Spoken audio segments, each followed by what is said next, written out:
buenas tardes.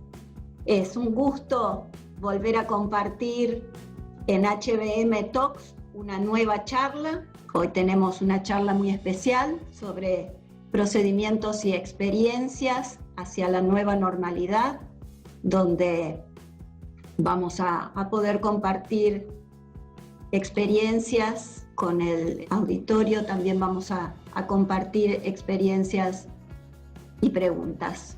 Este nuevo encuentro está presentado por Hotel Business Management, el grupo profesional dedicado a proyectos de profesionalización sobre temas de management, de inversiones hoteleras en prestigiosas escuelas de negocios de Argentina, como la Universidad de San Andrés, ITELA, UCEMA y la Universidad de Buenos Aires. Muchos de ustedes me conocen, soy Olga Lili Motisi, Managing Partner de Hostling, Hospitality Learning and Consulting, y junto a nuestro director comercial, Fernando Zaroli, hoy conduciremos esta charla con los prestigiosos invitados que tenemos, que son Cuauhtémoc Novello, de ALEI y la National Restaurant Association de Estados Unidos, con sede en Orlando, y Juan Andrés Sendán, gerente general de Cala di Volpe y de Palladium Hoteles de Uruguay, a quienes agradecemos muchísimo por su tiempo. Por todo esto, hoy, como todos los lunes, los invitamos a encontrarnos en este horario o cuando quieran, suscribiéndose al canal YouTube de Hostling Latam, donde van a encontrar este ciclo completo, como todas las novedades.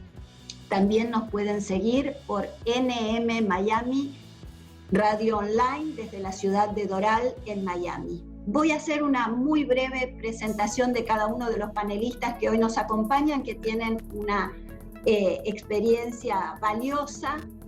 Cuauhtémoc Novello es Managing Partner para Latinoamérica y Caribe de American Hotel and Lodging Educational Institute y del National Restaurant Association de Estados Unidos, basado en Orlando, Florida.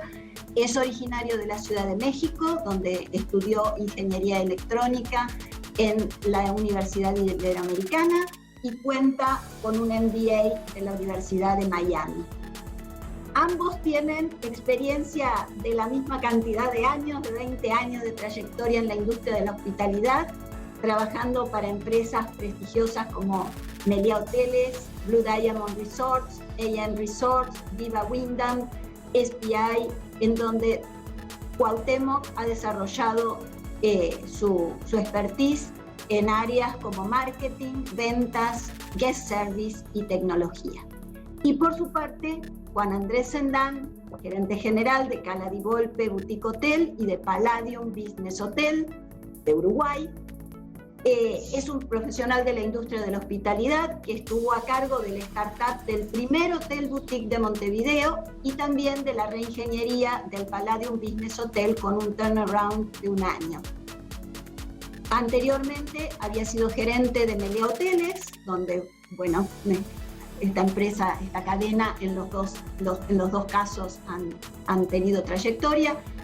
Doy fe que es un entusiasta líder, formador de equipos de trabajo, como le gusta decir a Juan Andrés, de equipos ganadores, con una formación en management en Cornell, el programa de alta dirección de la Universidad de Montevideo, posgrado en marketing de la Católica de Uruguay, Senior Executive Program de la Universidad de Montevideo, bueno, Senior de proyectos, programas de reducción de gastos, de alta gerencia, certificado en Revenue Management por ALEI, y recibió por parte del sector turístico de Uruguay 2 premios por su desempeño profesional en el área de hospitalidad y gestión comercial en los años 2002 y 2004, y en el 2019 fue nominado a CEO del año, obteniendo el premio de plata.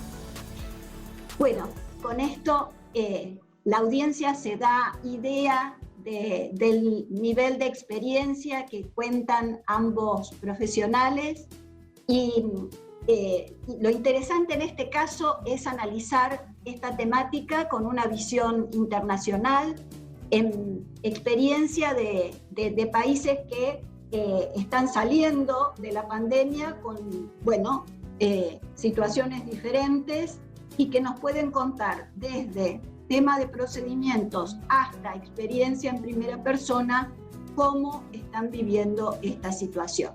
Pero las dos primeras preguntas que en los últimos encuentros realizamos siempre son ¿por qué hotelería?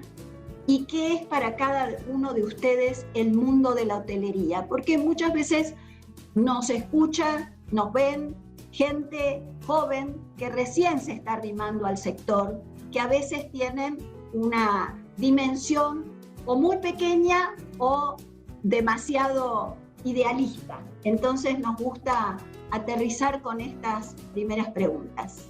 Cuauhtémoc, te cedo la palabra. Muchas gracias. Muy amables, muchas gracias por habernos invitado a esta reunión y a poder compartir los que pensamos, las guías, procedimientos, protocolos, etc. Por mi parte, hotelería para mí llegó un poco como accidente. Yo realmente, como en mi currículum, estaba en la parte de ventas de tecnología, específicamente de software. Y había una aplicación que tenía mucha conexión con las bases de datos. Esto me llevó a conocer una persona que tenía un sistema de reservaciones bastante poderoso, que se basaba en esta base de datos, y que vivía en Miami, porque es donde yo residía, por los vuelos y demás. Entonces conocí a esta persona y me invitó a trabajar con él 1000 veces. Realmente nunca le puse mucha atención porque no veía el caso. Estaba yo vendiendo aplicaciones de software a industrias como bancaria, de telecomunicaciones, de seguros. Y la hotelería no me había tocado. Y la verdad es que de siempre, o sea, la parte de turismo fue una de las, y todavía es una de las industrias menos tecnologizadas. Entonces, cuando yo venía de tecnología, me decían turismo, yo decía, ¿qué es eso? O sea, si ahí no tienen nada, los hoteles no usan tecnología, incluso me decían, pues usan sistemas de reservación, pero no. Finalmente me convencieron y empecé a trabajar desde el punto de vista de ventas de sistemas de reservaciones, y eso me llevó a tener todos estos fan trips, ¿no? Y empezar a ir a los hoteles, a familiarizarme con los hoteles, porque como estabas haciendo reservaciones y con eso empecé a aprender. Entonces, aprender realmente en la escuela de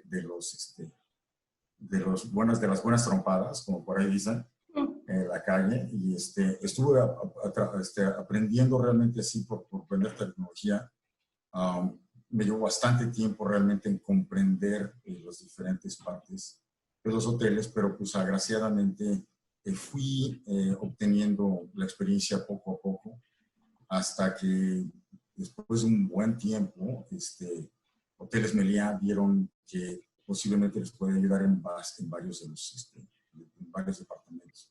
Me acabaron contratando en marketing, y fue una experiencia inolvidable. Entonces, ha sido para mí un desenvolvimiento muy agradecido. Realmente estoy completamente enamorado y apasionado de toda la parte de la hospitalidad. Y creo que todos los que trabajamos en hospitalidad, o sea, creo que el poder decir que podemos enviar a familias de vacaciones, ¿no? Es algo súper satisfactorio, ¿no? Y más que eso, poder atender a la gente bien cuando va a un restaurante, a un hotel, tener esa experiencia de ir a ciertos lugares y tener la conveniencia del lugar donde quedarse. Entonces, para mí ha sido un desenvolvimiento muy lujosamente, muy agradecidamente. Y bueno, aquí estamos. Muchas gracias por tenerme. Juan Andrés, cuéntanos tu experiencia. Bueno, antes que nada, gracias Olga por la invitación a esta conferencia. Y bueno, siguiendo un poco lo que estaba comentando Cuauhtémoc, en el caso mío fue bien distinto. Yo creo que la industria de hospitalidad es una industria donde tiene que tener varios ingredientes en cuanto a lo que es el desarrollo profesional, que es la pasión por lo que podemos hacer. Esta industria, si no tenés la pasión para poder estar, lamentablemente es un gran fracaso. ¿Por qué?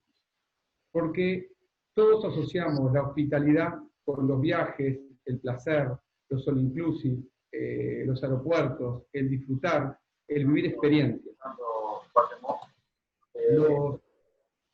Tengo un poquito de eco, ¿puede ser, Olga? A ver, ¿ahora?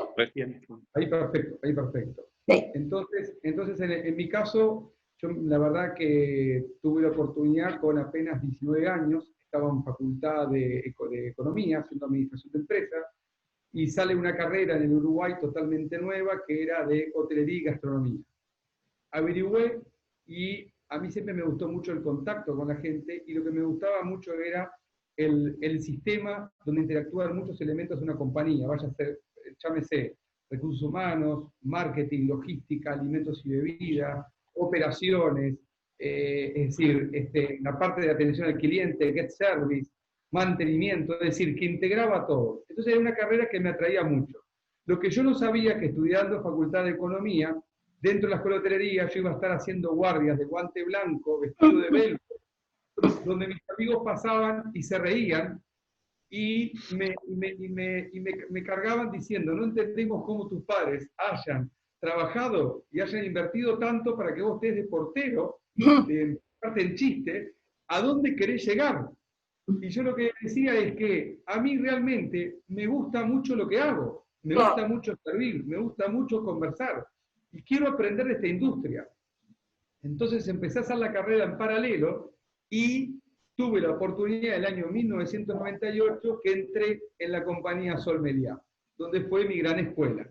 La escuela del management, la escuela donde las cadenas, todo lo que estuvimos, pasamos, o tuvimos la oportunidad de trabajar en las cadenas internacionales, las marcas, el management, los procesos, todo, te pulen muchísimo, y es lo que yo siempre digo, que entre la capacitación, el perfil de cada uno o el potencial que vos tengas, asociado a un aprendizaje de carrera como las cadenas, te fortalece mucho, y es lo que a mí me empujó a poder desarrollar mi carrera profesional.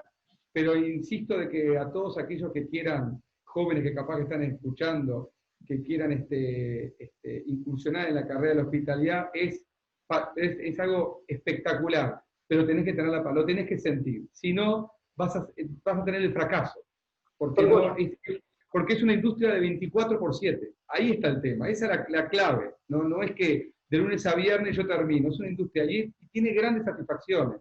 Por lo tanto, ahora hablando con muchos colegas en la región, que también es increíble, pero esta industria, cómo achica el mundo, el globo terráqueo, cómo se te achica. Tuve la oportunidad, y más en estas situaciones de crisis, cuando uno tiene más la comunicación con muchos colegas, y ver esta industria tan agachada es algo que nunca se vio. Por lo tanto, vuelvo a repetir, tenés que tener la sangre como para poder entrar a este tipo de industria.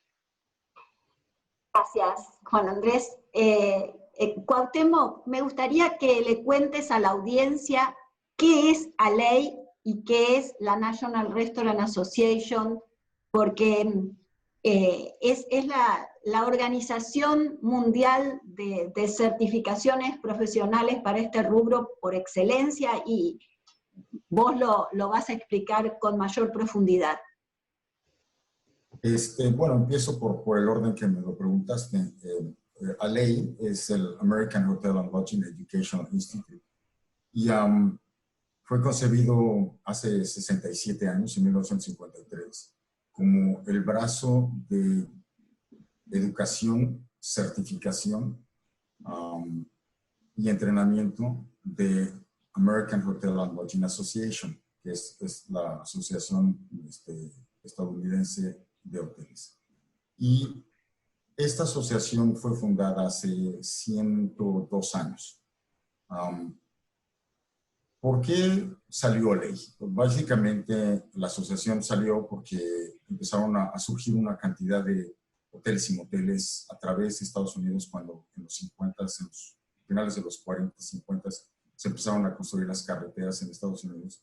Empezaron a nacer todos estos primero los diners y luego los moteles, ¿no? Los moteles que en donde la gente dormía cuando iban de viaje, iban pasando por lugares. Y mientras iban construyendo las carreteras y iban construyendo los hoteles, la gente de las ruralidades no tenía ni la más remota idea que era un motel. O sea, los estaban abriendo. Entonces, surgió la necesidad de la capacitación. Y de esa manera, los miembros de la asociación pidieron que se formara un instituto, que se formara un instituto de educación. Estoy buscando las palabras porque es capacitación, entrenamiento, adquisición de conocimientos. O sea, se le puede llamar de muchas maneras. Seguro. Y una de las cosas que siempre tuvo en mente fue eso, ¿no? Es la cuestión de que puedes entrenar a personas, pero si esas personas realmente no pudieron digerir todo el conocimiento y dominarlo, entonces posiblemente no son capaces todavía de ser muy exitosos en esa posición. Entonces, por eso son las cuestiones de las certificaciones. La certificación lo certifica que una persona, un profesional, realmente puede o tiene la capacidad de haber retenido lo suficiente contenido para poder seguir siendo exitoso en esa posición. Entonces, bueno, un poquito de ahí nació el American Hotel Lodging Education Institute, o ALEI en castellano. Y otra cosa interesante de la ley es que la ley fue, digamos, el productor de los primeros libros de las escuelas universitarias de hotelería.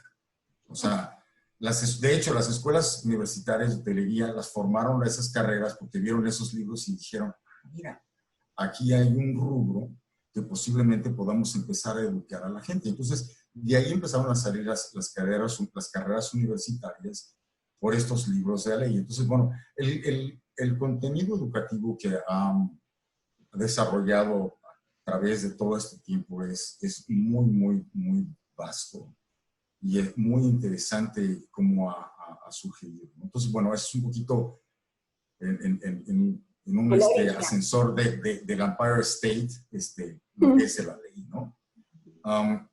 Desde el punto de vista del National Restaurant Association, esta es la Asociación Estadounidense de Restaurantes. Es una asociación muy grande. Si puedo referenciar, la asociación hotelera tiene más o menos como 40,000 asociados y la asociación de restaurantes tiene alrededor de 600,000 asociados. Entonces, 600,000 son una cantidad bárbara.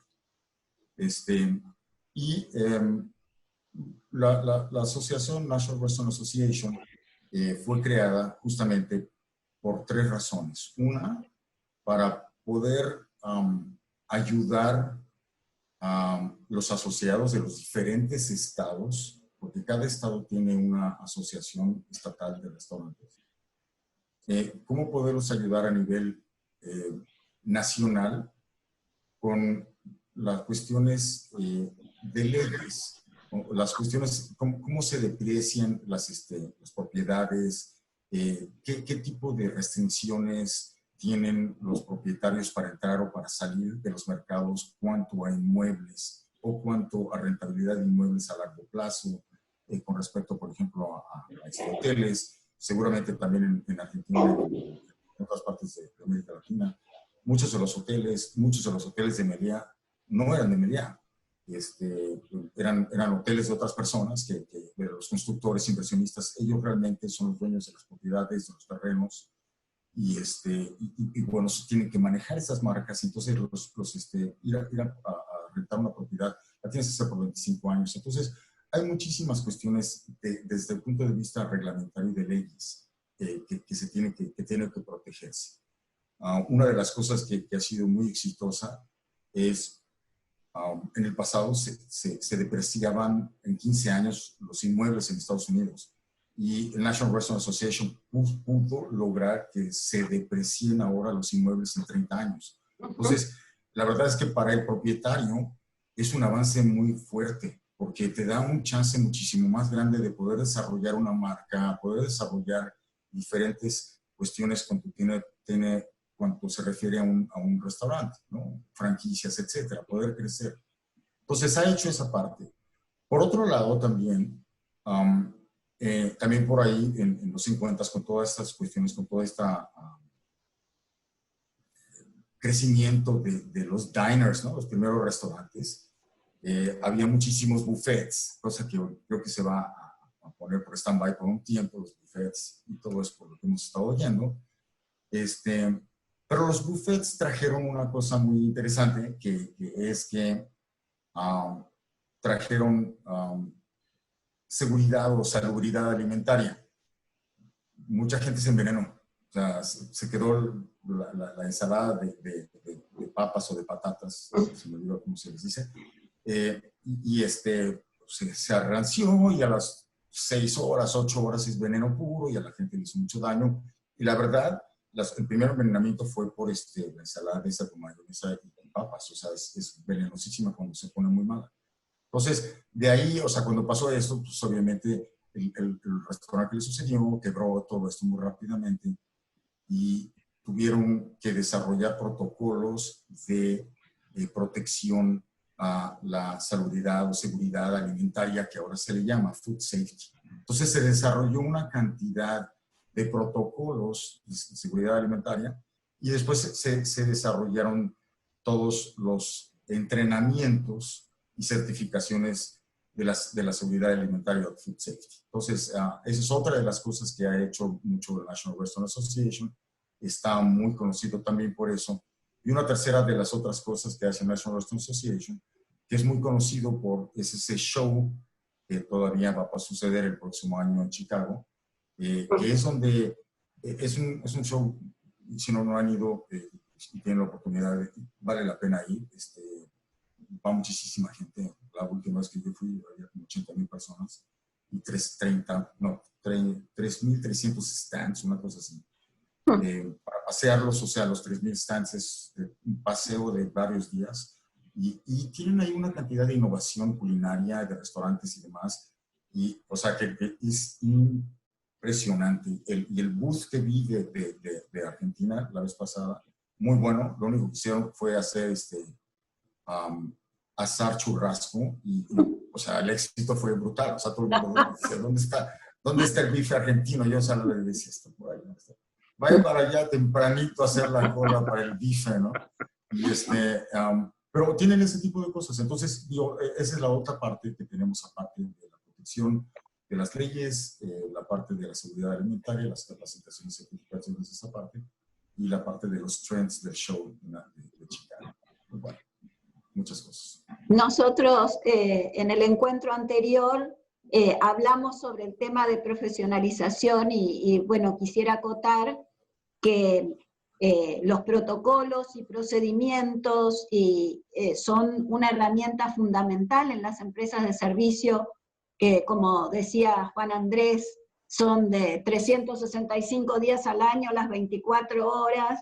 Entonces ahí es donde uno necesita tener un servicio consolidado y por supuesto los procedimientos son la herramienta fundamental. Y las certificaciones profesionales justamente apuestan a elevar la calidad de los profesionales, a garantizarla, y es justamente ALEI y la National Restaurant Association quienes arman esas certificaciones, el material de capacitación para esas certificaciones para las escuelas de todo el mundo. Y yo, que participé en el armado de varias instituciones educativas, usé esos manuales, esos libros, lo que decíamos, los libros negros de ALA, de la Asociación de Hoteles Americana, que era su nombre anterior, y realmente eran fuente de conocimiento para el origen de esta etapa de profesionalización que se ha dado en los últimos 20 años para toda Latinoamérica, ¿no? Y me gustaría preguntarle a Juan Andrés, ¿cómo viviste el origen el momento inicial de la pandemia, desde lo personal y desde lo profesional? Bueno, Olga, primero que nada quiero ubicar un poco a toda la audiencia, no solamente obviamente en el país en el que estamos, sino en la coyuntura. Porque cada experiencia de cada compañía o de cada ejecutivo depende mucho de donde esté inserto. Entonces no es lo mismo el manual ni la realidad que en el caso mío me tocó como líder junto a mi equipo, que estar en ciudades cosmopolitas como, bueno, Buenos Aires, San Pablo, entre tantas, que están con una situación totalmente distinta. Hoy el Uruguay cuenta con 70 casos infectados, 850 casos recuperados, 23, 24 muertes, que si bien son muertes porque son personas, evidentemente estamos con índices que son incomparables a lo que es Latinoamérica, donde ayer, en el día de ayer, en Estados Unidos en un día hubieron 60.000 infectados, ¿ah? En un solo día. Brasil está que hierve, está en una zona roja de lo que es la parte del Cono Sur, más básicamente Porto Alegre para adelante. Entonces la realidad se vive totalmente distinta. Y nosotros, de alguna manera, nuestra compañía no es ajena a la realidad del Uruguay. Las decisiones que tomó el gobierno, también hay que entender algo, la demografía que tiene hoy Uruguay. Estamos hablando de 1,5 millones de habitantes en Montevideo y 3 millones en todo Uruguay, donde sabemos que en las ciudades cosmopolitas estos son exponencialmente mayores, como es el caso de Santiago de Chile, con 7 millones de habitantes, con un nivel de polución muy importante, San Pablo, la provincia de Buenos Aires y otras tantas ciudades, Miami. Yo ayer escuchaba todo lo que era la parte de South Beach y toda esa parte del cono Miami, hasta supermercados cerrados y medidas de confinamiento, porque obviamente la pandemia va avanzando. Y la verdad que las medidas que tomó el gobierno y el experimento que fue haciendo, porque acá hay que entender algo, a nivel de pandemia, nosotros fuimos entendiendo y aprendiendo porque no hay ningún precedente. Si vamos un poco a la historia de todo lo que son las crisis, que más o menos hemos todos vivido, lógicamente no la crisis española, que es la que más asemeja al COVID-19, pero que sigue sin estar cerca del COVID-19. Porque de hecho la gripe española, el SARS, el ébola, las Torres Gemelas, todos esos impactos mundiales que impactaron en la economía, en la salud, en la seguridad y en todo, ninguna tuvo una convergencia como el COVID-19. Entonces el Uruguay, que no es ajeno a esta realidad, tuvo que tomar medidas, y las medidas que fue tomando de prueba-error fue lo que nos fue guiando y administrando, teniendo una sociedad obediente. Pero tampoco se crean que el Uruguay es una panacea. Yo reconozco que tenemos un muy buen liderazgo, reconozco que hay una sociedad, un país con seguridad jurídica, con reglas de juego claras, con oportunidades, con todo, pero no se crean que es una panacea en el mejor sentido de la palabra. También tenemos nuestras rispideces, nuestros errores, la gente que le cuesta entender, pero de alguna forma creo que fuimos beneficiados en tema de volumen, ubicación, clima, nos ayudó mucho el clima, y yendo un poco al razonamiento, la propia Organización Mundial de la Salud no tuvo una configuración de un GPS con un liderazgo firme en algo desconocido. Ustedes recuerdan que al principio no había que usar tapaboca, después pasamos al tapaboca, y hoy leo en las noticias que el virus hasta se contagia, como va mutando tanto, hasta se contagia ahora por aire, cosa que hasta de una semana atrás no pasaba. Entonces, dentro de toda esta realidad, y después de 115 días, nuestra propia compañía, ¿cómo experimentó y qué fue lo que hizo? Es decir, nuestra compañía nunca cerró las puertas, el mercado local, les puedo asegurar que el 80% del mercado cerró las puertas, y que fue una decisión muy compleja. Hoy, después de 115 días, les puedo decir que entendí que el verdadero fracaso nuestro era no intentarlo. y que teníamos todas las condiciones para poder lograrlo. ¿Por qué? Ahora la pregunta es ¿por qué? Nosotros de alguna forma, el 14 de marzo, si les digo que todo esto lo preveíamos, es una mentira. Yo creo que nadie pudo saber ni pudo prever lo rápido que iba a expandirse esto. Me preocupó honestamente en el mes de febrero porque nuestra ex gerenta comercial trabaja para la cadena Le Meridien en el Marriott de Barcelona.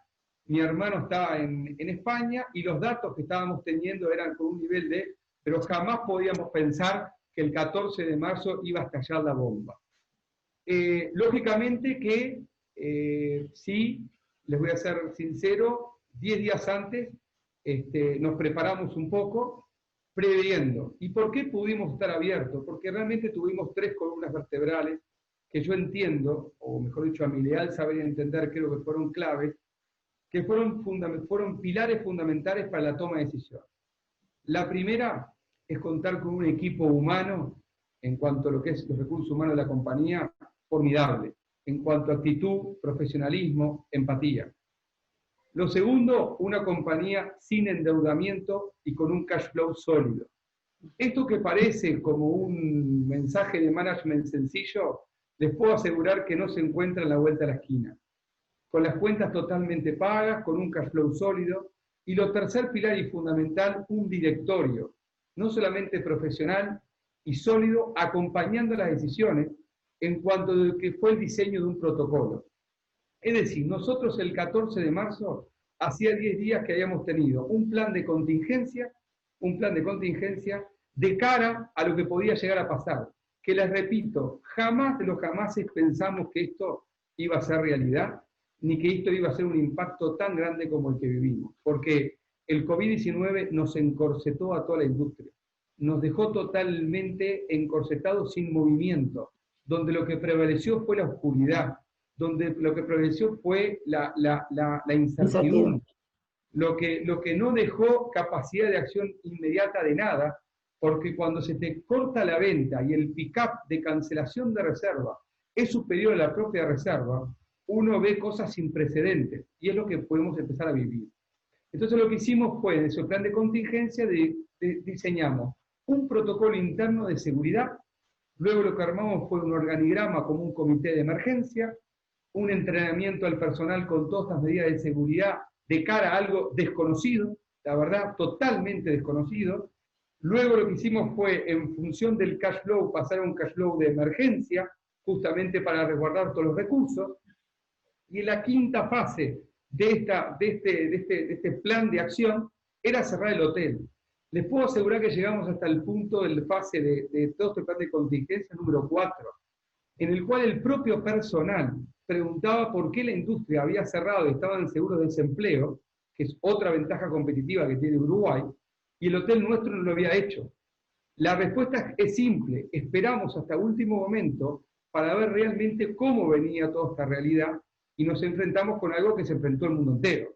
Entonces, obviamente, el hecho de tener a todos tus recursos humanos con un respaldo del gobierno en un seguro de desempleo es otra carta que en otros mercados no está. No es lo mismo vos mandar a la gente, por más tristeza, porque acá hay un tema también emocional.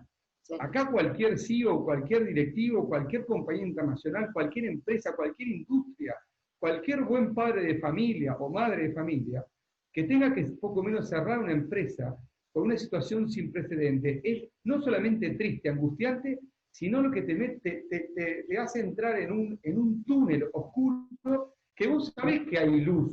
El tema es ver en cuántos metros hay luz.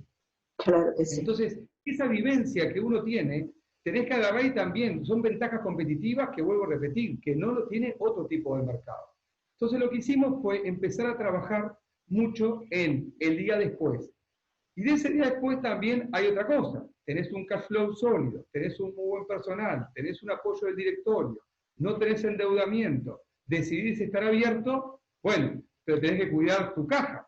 Para cuidar la caja, ¿qué es lo que hay que hacer? Tuvimos que hacer salir con una palabra, entre comillas, fea de un plan de acción que tiene que ver con agarrar una motosierra en materia de gastos fijos y gastos variables, y a partir del 1 de abril hacer un comunicado formal agresivo y antipático que tiene con no se van a poder tener más servicios, no se van a poder pagar más honorarios, no queremos tener ningún gasto, ningún compromiso, y estamos dispuestos a remangarnos y salir todos a la cancha. ¿A qué punto llego? Porque acá hay otro factor importante, que tus recursos humanos, el hecho de andar en la calle, 114 días antes de lo que estoy hablando hoy, me estoy refiriendo al día 15 o 16 de marzo, tenías un miedo que tu propio personal se contagiara en la calle.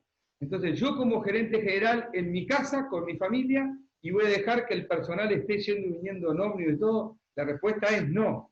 Así que lo que hicimos fue como plan de contingencia, el jefe ejecutivo, la ama de llaves, el gerente de compras, el jefe de ventas corporativas que es de Ecuador, nuestra jefa de ventas corporativas de Ecuador, el revenue manager, metidos durmiendo adentro del hotel.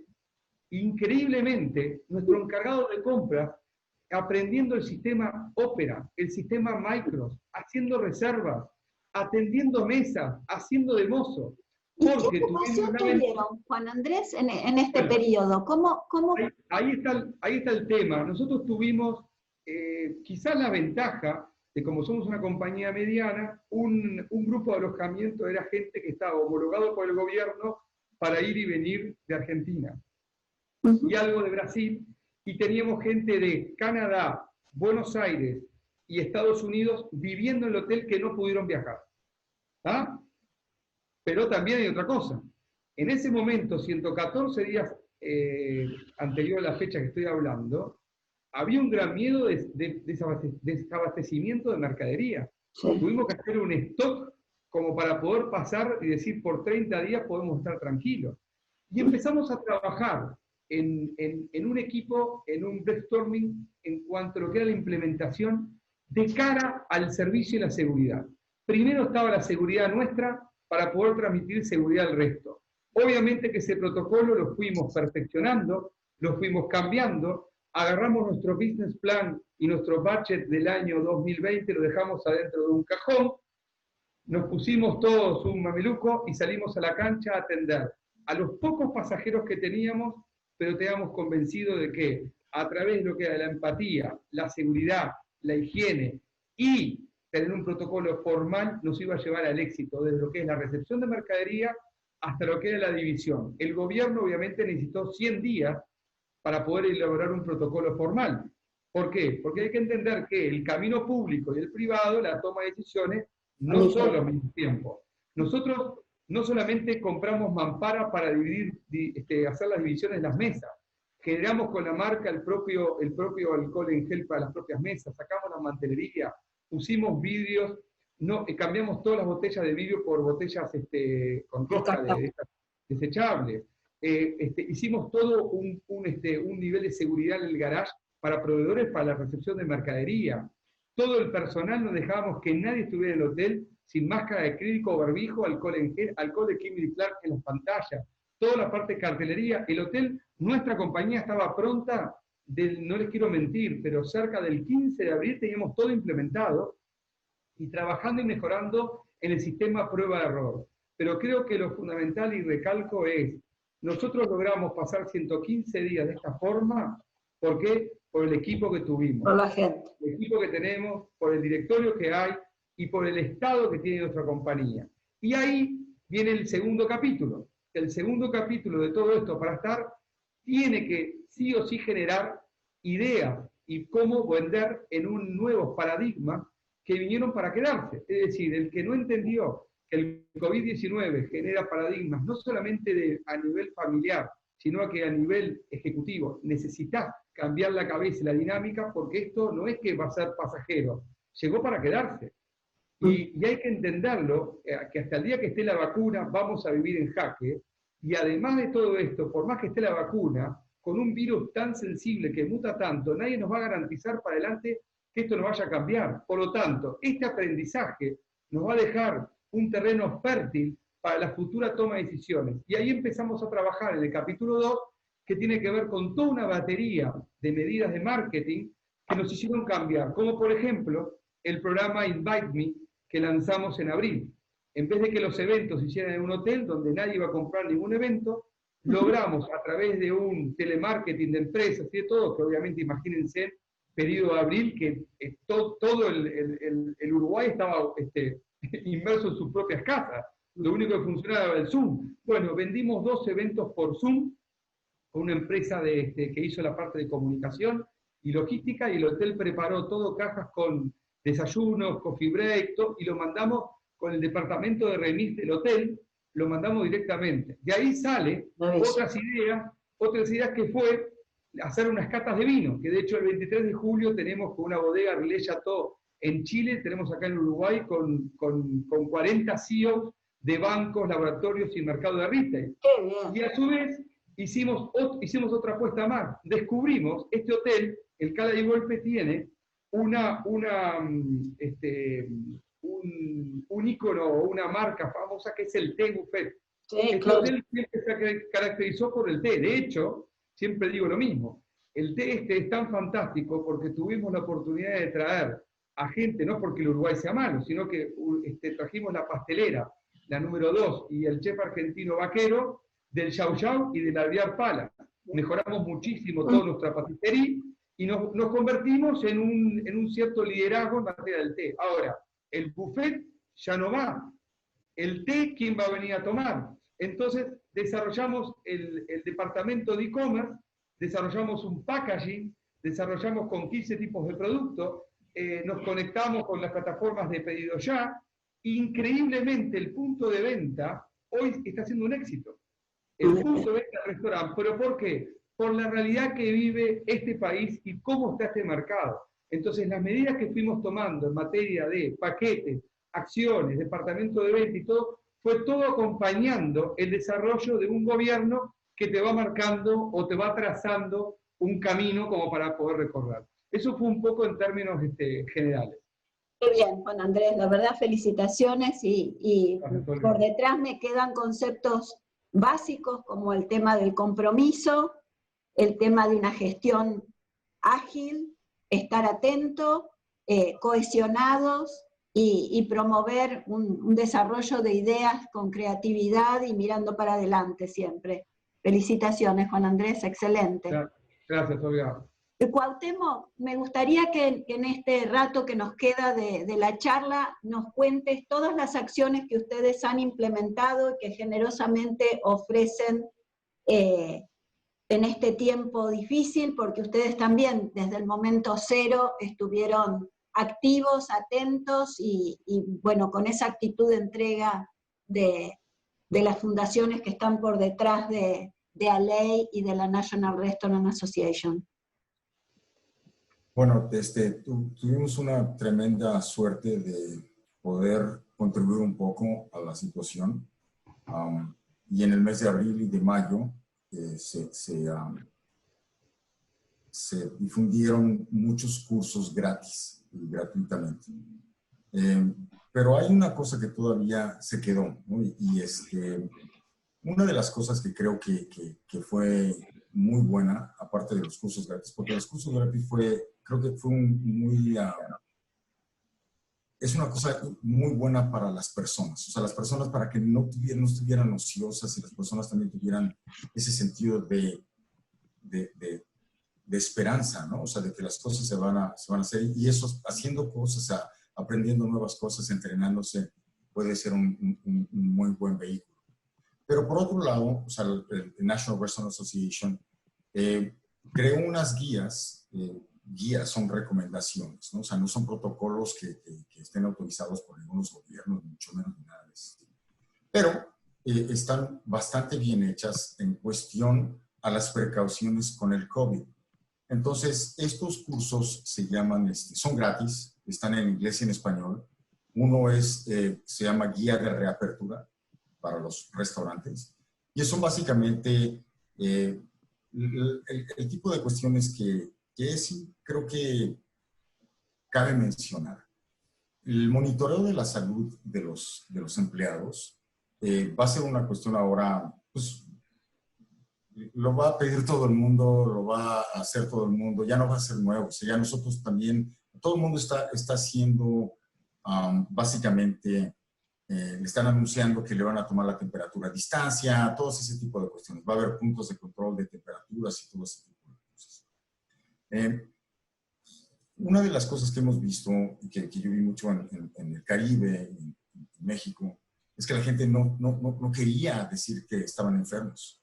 O sea, se presentaban enfermos a trabajar. Entonces, esto es una de las cosas que creo que es un punto muy importante ahora con la cuestión. Esa no es capacitación formal, pero es así con concientización. Es de que los empleados deben de tener, digamos, estas reglas y demás de cómo avisar a que están enfermos y no presentarse con enfermedades, porque es una de las maneras con las cuales se puede contagiar a los huéspedes, y es lo que no queremos, ¿no? Es una de las cosas que realmente no queremos. Entonces, se crearon todos estos cursos, por favor, tómenlos. No sé si les pueda yo poner el link aquí en el chat o hacerles el... No, se los vamos a acercar cuando les enviamos el video de esta charla. ¿Sí? ¿Y te parece? Para que quede más claro. Y yo creo que estas recomendaciones, o sea, tienen que ver, bueno, con una de las cuestiones que eran antes, o sea, la cosa de la seguridad y salubridad alimentaria es que hay varias maneras en las cuales la comida se echa a perder y hace que las personas se enfermen o tengan contagio de esa comida. Uno se llama tiempo y temperatura, o abuso de tiempo y temperatura. Entonces, ¿eso qué quiere decir? Que si la comida se queda fuera mucho tiempo, se echa a perder, en lenguaje coloquial. Si se echa a perder la comida y te la comes, te hace daño. Si está muy echado a perder, tú puedes casi hasta morir, ¿no? O sea, se hace como veneno cuando a veces es, como los crustáceos a veces le caen a ciertas personas. Eso es una parte. La otra parte es la transmisión de enfermedades por contagio de empleados. Desafortunadamente, antes de que el COVID empezara, esta tiene más precedente. Es muchísimo más grande el contagio de las enfermedades por la comida de los empleados. Por la higiene, es una, los baños y no lavarse las manos y todo ese tipo de cuestiones, o estar enfermos. Ustedes saben, o sea, hay una cantidad de virus, salmonella, el otro, Ebola y novovirus, ¿no? Por ejemplo, el novovirus, o sea, tiene que desinfectarse. Y es lo mismo que le va a pasar con el coronavirus. El coronavirus no se puede sanitizar, se tiene que desinfectar. O sea, se tiene que lavar, sanitizar y luego desinfectar. Entonces hay procedimientos especiales.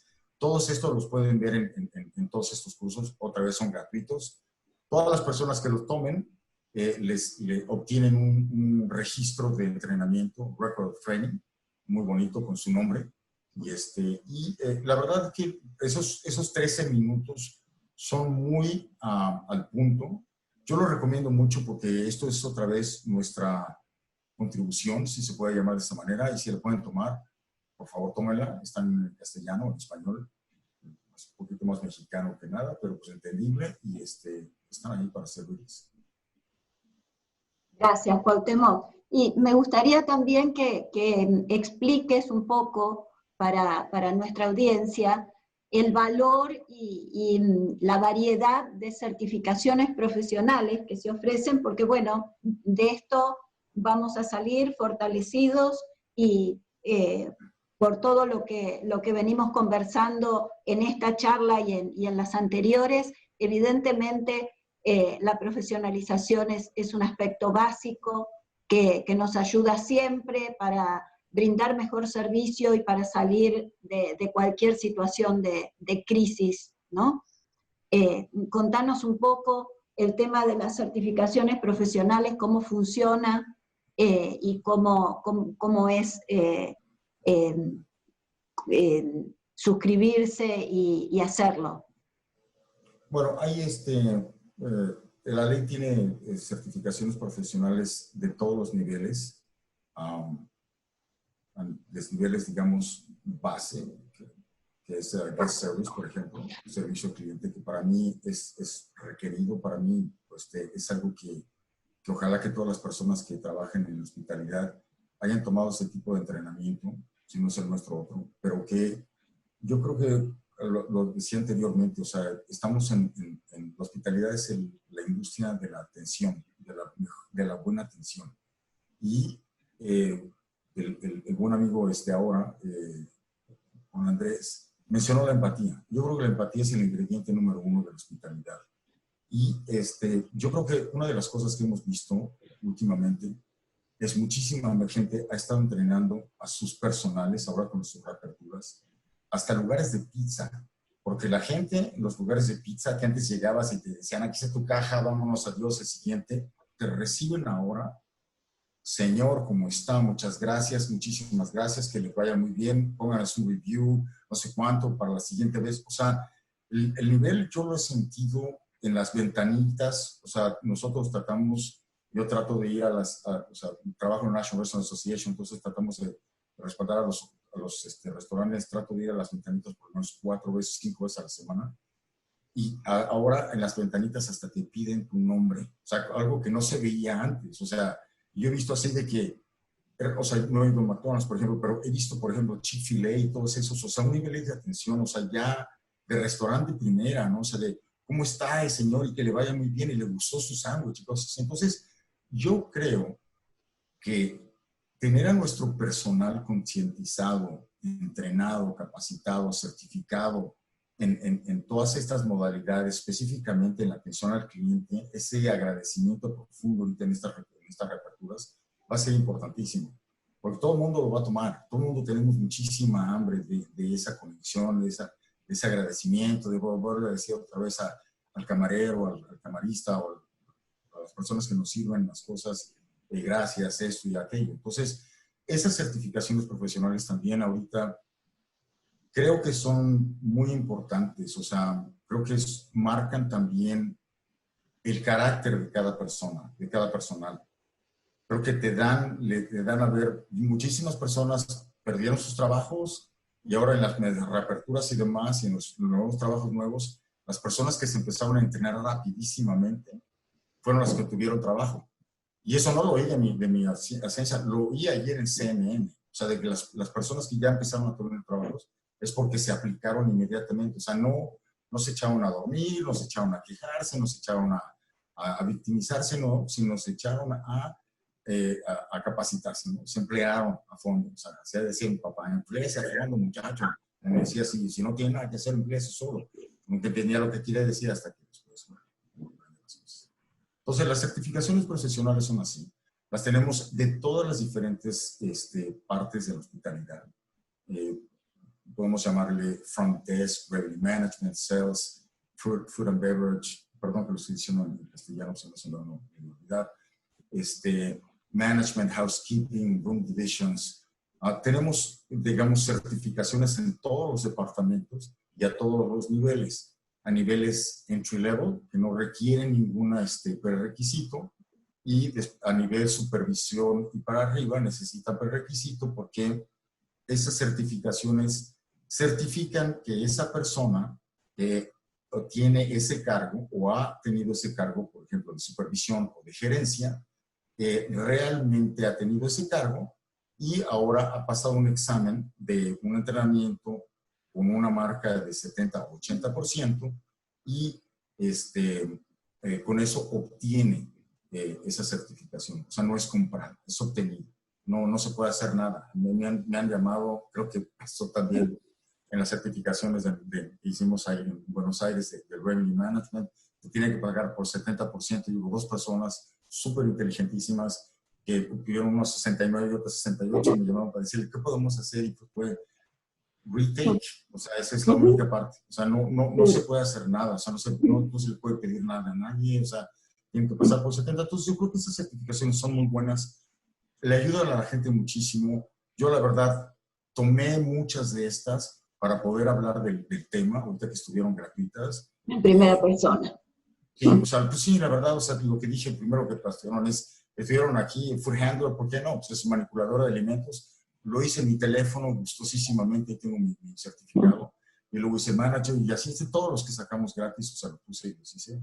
Muy buenos todos, la verdad, y si los pueden ir tomando y estamos a la hora. Gracias, Cuauhtémoc. Vamos a las preguntas de la audiencia, Fernando. Contanos. Tenemos varias, seleccioné dos que creo que van a, inclusive las reconfiguré de forma tal de que se sumen y pueda ser más efectiva a lo mejor en la respuesta. Para Cuauhtémoc, si cree que la composición de la forma de dar clases con esta situación va a variar en el sentido de, bueno, mayor porcentaje de clases virtuales, más porcentaje de híbridos o clases virtuales y presenciales, o sea, ¿cuál es su visión respecto de eso, ¿no? Y engancho una que también parece interesante, si así como desarrollaron libros, que en su momento, inclusive Olga los mencionó, están desarrollando material virtual, ¿no? Como para poder acceder en forma remota.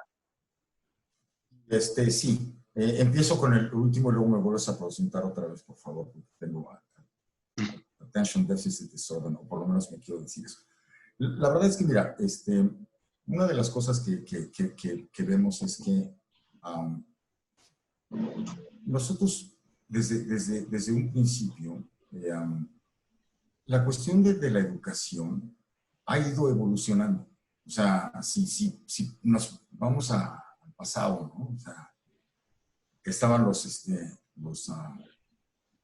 egipcios, ¿no? Y pues tenían jeroglíficos en las paredes, ¿no? Entonces, seguramente que cuando llegó la persona que tenía los papiros, dijo, no, ¿cómo es posible? Vas a matar a los jeroglíficos, son casi esculturas, o sea, estás matando, y yo, ¿me entiendes? Ahí de esa cosa, ¿no?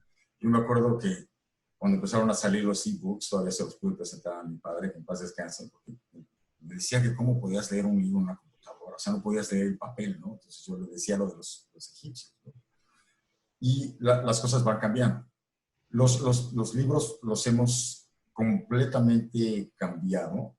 Los nuevos cursos son cursos para personas como yo, que yo en los libros me convencí que tenía menos porcentaje intelectual y en fin.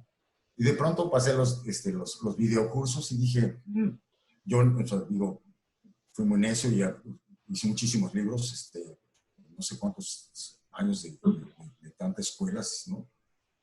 Todos son libros, y no se me pegaba nada. O sea, yo fui de 70%, o sea, yo pasaba, ¿no? O sea, iba pasando y demás y demás.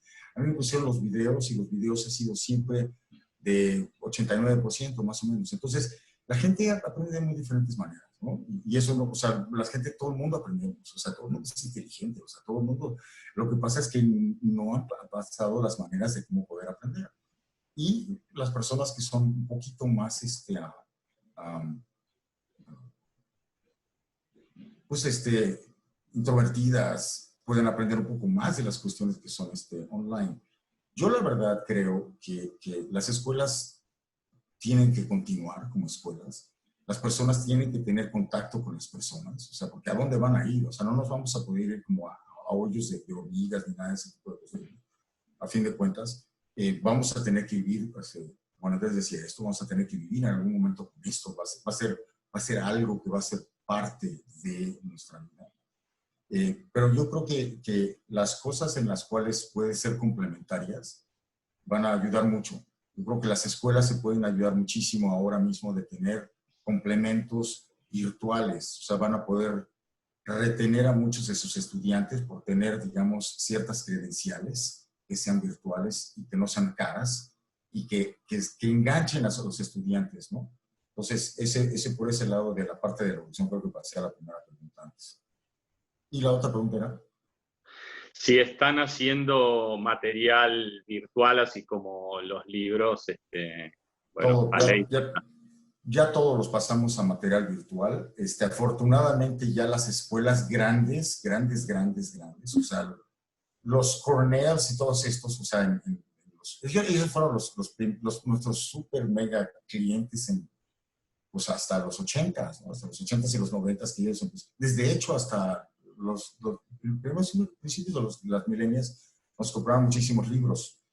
Y después empezaron a desarrollar sus cursos. Y ahora vieron nuestros siguientes cursos y nos dijeron, vamos a dejar de desarrollar, porque ustedes lo están desarrollando más rápido más al punto y mejor. O sea, los cursos, por ejemplo, desde el punto de vista del restaurante, tienen el curso de Restaurant Supervisor, está genial, no está a nivel de supervisión de que nosotros nos imaginamos sobre supervisor de restaurante, porque tienen contabilidad de costos de menú. Entonces, hay bastante matemática, hay bastante pensamiento, está guiado a personas que realmente puedan ser más supervisores. Entonces, y son muy pues cuestan $40. Yo si pudiera convencer al hijo mío que tomara un curso de contabilidad así tan económico, no es puntual, no es sencillísimo, es simplemente más explicado, pero es puntual. O sea, no se quiere decir que es nivel universitario. Esos cursos ahora están hechos de esa manera, van a quizzes y demás, y tienen estadísticas, y están hablados, digamos, un poquito más como comerciales de televisión. Entonces, el retenimiento del material es muchísimo mayor. Sí, mucho superior. Seguro. Bueno, y para Juan Andrés, ¿cómo ves el movimiento turístico en el corto y mediano plazo? Específicamente, bueno, cuando yo interpreto el corto plazo, imagino vacaciones de invierno, que ya, y bueno, vacaciones de verano, siendo que el Uruguay recibe muchos turistas extranjeros, ¿no? Y curiosamente, los que más reciben, bueno, al menos yo después de haber vivido 3 años en Montevideo también, hay mucho flujo de argentinos y brasileños. Entonces, bueno, Brasil, como comentaste en el inicio de tu charla, es un país que, bueno, precisamente por la pandemia tiene serias complicaciones, sobre todo en la zona sur, donde obligó al cierre de 33, que es el departamento que está limitando con Brasil. Y bueno, y Argentina transitando también por un proceso donde sabemos que si uno se queda en su casa no contagia, pero donde en algún momento va a tener que haber una apertura porque el mundo tiene que seguir rodando, ¿no? Fernando, mirá, es una pregunta súper interesante porque infelizmente no lo veo nada alentador. ¿Por qué no lo veo nada alentador? El domingo llegó el primer avión de Iberia con 220 pasajeros al Uruguay, que traía a nuestro nuevo ministro de Relaciones Exteriores, que era el embajador en España, traía empresarios de la planta de celulosa de UPM, y todo lo que justificaba algunos repatriados o gente que iba para España, pero no turistas. Entonces, las normas de seguridad que utilizó Iberia y el gobierno uruguayo, les puedo decir que son hiper estrictas y que un modelo del cual la frontera, no nos engañemos, no está abierta. El ministro de Turismo y el presidente de la República fueron muy contundentes en un mensaje de comunicación que la apertura de mercados al turismo no están abiertos. Por otro lado, tuvimos la experiencia o mala experiencia con Buquebús, que trajo un barco de 200. Les exportamos el COVID, exactamente. Con 2 personas que estaban infectadas. Eso hizo tener todo un plan de acción a Buquebús. Conozco a todos, desde López Mena, los directivos, todos se imaginarán. Están tratando de ver cómo instrumentar para poder, que imagínense lo que es Buquebús para el mercado uruguayo de turismo. Y, insisto, Buquebús también no va a tener la apertura del mercado de turismo. Eso hace complicar muchísimo el escenario. ¿Por qué? Porque Uruguay, a pesar de todas las grandes ventajas que tiene, Uruguay no tiene una demanda sostenible de un mercado doméstico, porque de hecho en los 19 departamentos no existen aeropuertos internacionales, como puede ser el caso de cabotaje que tiene Argentina con Aeroparque, como tiene San Pablo en sus aeropuertos que no son el de Congoña y que no es de Guarulhos, como por ejemplo en varios tipos de la ciudad no existe el turismo de aeropuerto o de vacaciones, no hay. Sí existe un consumo lógico de turismo interno, rodoviario, que viene a ser de auto, inclusive no de ómnibus. Entonces, ¿cómo veo yo con una visión de futuro o de corto o mediano plazo? Muy compleja la situación, hasta tanto Argentina y Brasil, e incluido Chile, estén por lo menos parados de pie, que para eso va a pasar mucho tiempo por la coyuntura que están viviendo o por las decisiones que fueron tomando. Entonces, en materia de turismo en Uruguay no es nada alentador. No hay ningún mecanismo que exista, porque también hay que cuidar mucho el tema. Acá estamos hablando de vida. Lógicamente que es un quiebre económico, pero estamos hablando de un problema que te lleva a un nivel de cantidad de muerte que es muy, muy, muy delicado. Entonces, el turismo, lamentablemente, hasta que las fronteras no estén abiertas, la mala noticia es que no se va a poder ni crecer ni tener alternativas. Es decir, en el caso nuestro diversificamos a través de, imagínense, un poco de historia, lanzamos las típicas ollas populares para ayudar como responsabilidad social, generamos un programa de héroes para el tema de la industria, de todo lo que tiene que ver con médicos y personal de la salud, que están en la primera línea de fuego. Pero nuestro negocio hoy pasa por la parte del negocio del té, algún evento que haya y otro porque no tenemos de dónde. Tampoco nos vamos a inventar lo que no está inventado. Exactamente, ustedes venden habitaciones. Yo cuando pasaba delante del Cala di Volpe, ver a la tarde todo el salón lleno de gente para la hora del té, ahora bueno, con un poco de cabeza logran la ceremonia en su casa, pero definitivamente ese es un ingreso marginal, digamos. Fernando, lejos está de un pensamiento corporativo de una compañía rentabilidad, o sea, el objetivo es lograr el empate, ya es un objetivo primordial, que ya te diferencia. Es una hazaña. Y para eso te digo que hay que remar, pero hasta que no cambie esta coyuntura, el turismo no va a haber porque no tenés cómo. O sea, tiene un consumo, sí, lógico, un consumo interno, ¿no? Es decir, hay que tener tarifas bajísimas porque el público de acá de Uruguay obviamente no soporta tarifas altas y hay que hacer una reconversión del negocio de cara a un periodo de corto y mediano plazo con tarifas y promociones para los uruguayos. Ok, estamos en tiempo, Olga, un poquitito pasado, así que... Les agradezco muchísimo.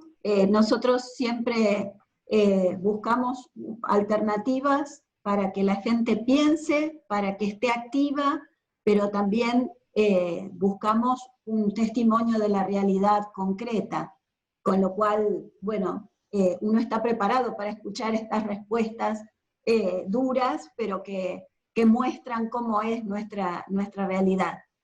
Pero me quedo con el pensamiento de, bueno, en esta situación hay que transitarla teniendo cada vez más herramientas de profesionalismo, ¿sí? Y para eso hay que aprovechar el tiempo y hay que especializarse y hay que prepararse.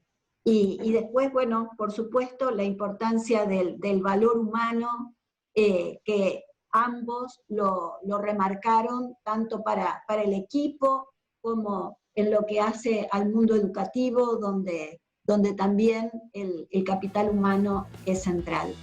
Muchas gracias, nos veremos el lunes. Gracias Cuauhtémoc, gracias Juan Andrés, gracias Fernando, y gracias a la audiencia que nos acompaña todas las semanas. Hasta la próxima.